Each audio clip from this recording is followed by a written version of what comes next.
ka. Ang birang yan. Ayan. Oh.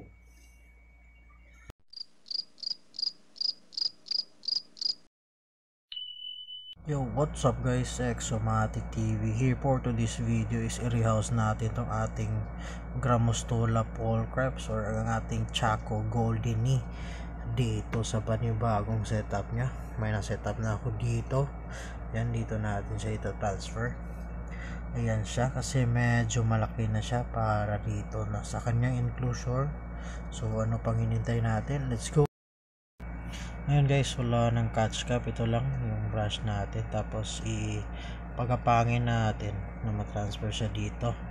So ayan, try natin. Hindi naman to ganahan lang tayo dito bolty kasi new world to ng mga tarantula.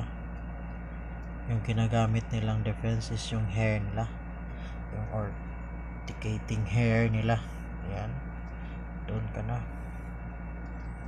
Yan. Wag. Sige na, pasok na.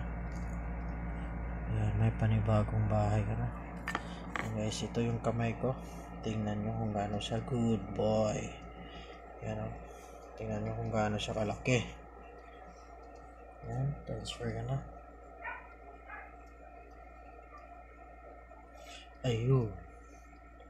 Yan, easy lang yung setup. Oops, doon ka. Uy, huwag ka dyan. Doon ka. Ang birang yan. Ayan.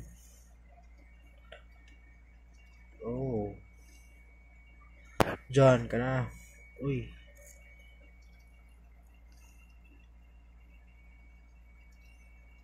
Dyan ka. Oy, ayaw niyang umalis sa bahay niya. Ang birang yan.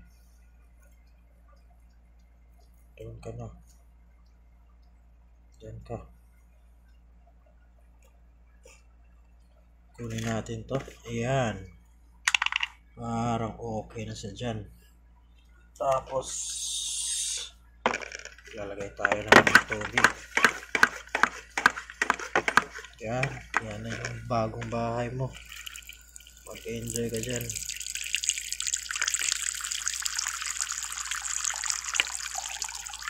Ngayon, simpleng setup lang.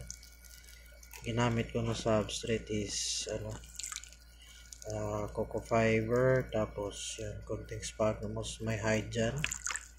Pwede na siya magtago. So yan. So yun lang guys for today's video.